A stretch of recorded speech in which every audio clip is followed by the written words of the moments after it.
Ибн Аббас бұл тек білім, яғни білім іздеушілерге емес, жай халықтарға да өзінің насихатын әрдайым жүргізетін еді.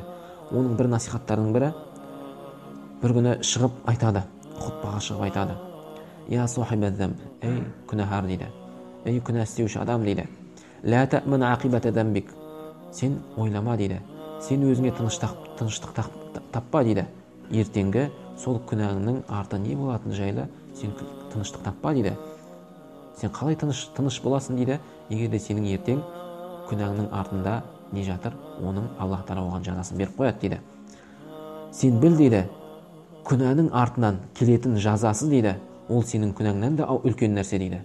Сен қазір бір кішкентай күнә жасап жатсың, оның жазасы қандай болатынын білмейсің дейді.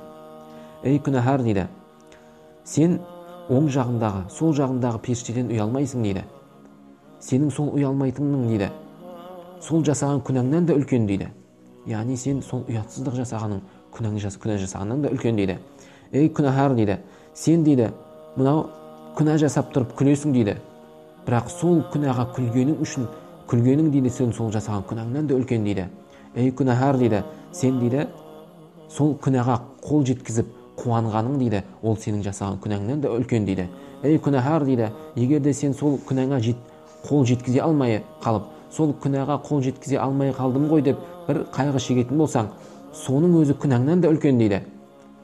وَإِنَّ خَوْفَكَ مِنَ الرِّيحِ إِذَا حَرَّكَتْ سِتْرَكَ وَأَنْتَ تَرْتَكِبُ الذَّنْبَ مَعَ كَوْنِكَ لَا يَضْطَرِبُ فُؤَادُكَ مِنْ نَظَرِ اللَّهِ إِلَيْكَ أَعْظَمَ مِنَ الذَّنْبِ дейді.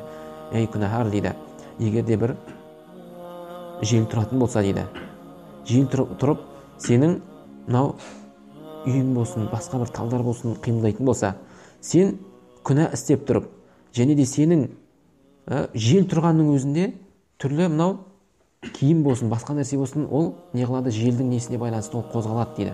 Ал сен болсаң дейді, күнә жасап тұрып, сен Аллах Тағала қарап тұр ғой деп сенің жүрегің бір қимылдамаса деді, ол сенің күнәңнен де үлкен нәрсе деді. Ей күнәһар дейді, атадри ма кана замбу Айюб, сен дейді, иннама кана замбуху, ей күнәһар дейді, сен сол себепті не қыл дейді, тәубеңе кел дейді, сен сол күнәңнен бас тарт дейді, күнәға барма дейді.